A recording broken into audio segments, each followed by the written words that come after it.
네, 윤석열 전 대통령은 이게 무슨 내란이냐, 대통령을 불법 체포하는 게 오히려 내란 아니냐, 특검 수사가 내란몰이다 이런 주장을 해왔습니다.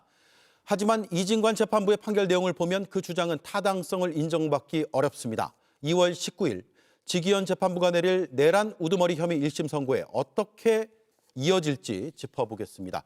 김혜리 기자가 다시 나와 있습니다. 먼저 윤 전 대통령이 가장 앞세웠던 게 메시지 계엄, 그러니까 경고성으로 계엄했다라는 건데 오늘 이진관 재판장은 전혀 인정하지 않았죠. 네, 내란 재판에서 한 윤 전 대통령의 최후 진술과 오늘 한 전 총리에 대해 선고한 이진관 재판장의 설명을 먼저 들어보시겠습니다. 예.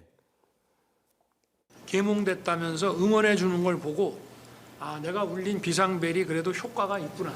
뭐 메시지 계엄이 말도 안 된다고요? 국민 깨우는 거 말고 다른 할 게 뭐 있습니까?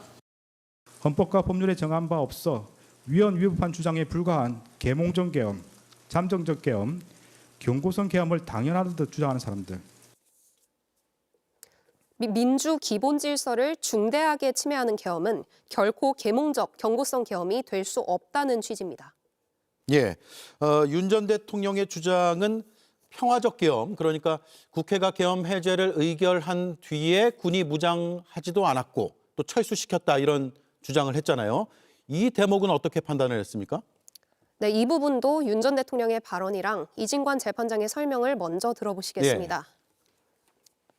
계엄 해제 요구 국회 의결이 있자마자 군을 철수시키고 국무위원 소집을 기다리다가 계엄 사령관하고 장관을 불러서 군 계엄 상황을 종료시키라고 했고 소극적으로 참여한 일부 군인과 경찰 공무원의 행동에 의한 것입니다. 결코 12.3 내란 가담자에 의한 것이 아닙니다. 윤 전 대통령은 본인이 군을 철수시키고 계엄을 종료했다는 주장을 하지만 이진관 재판장은 맨몸으로 국회를 지킨 국민의 용기에 의한 것이라고 강조하기도 했습니다. 예, 그리고 윤 전 대통령이 현직 대통령이 내란 그리고 친위 쿠데타를 왜 하냐 이런 논리도 들었잖아요. 이건 어떻게 봅니까? 윤 전 대통령은 권력을 잡고 있는 대통령이 내란을 할 필요가 있느냐는 주장을 폈는데요. 이진관 재판장은 친위 쿠데타, 위로부터의 내란이라는 표현을 썼습니다.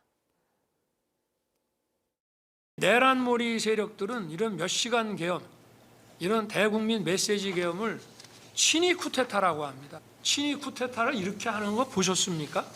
윤석열 전 대통령과 그 추정 세력에 의한 것으로서 성격상 위로부터의 내란에 해당하는데 이러한 형태의 내란은 이른바 친위 쿠데타라고도 불립니다.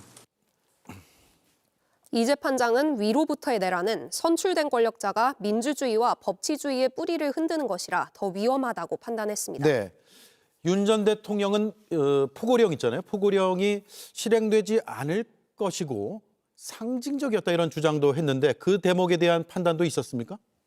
네, 윤 전 대통령은 하루 이틀이면 끝날 계엄이었다면서 포고령의 의미를 축소시켰는데요. 하지만 이진관 재판장은 포고령의 위법성을 강하게 지적했습니다.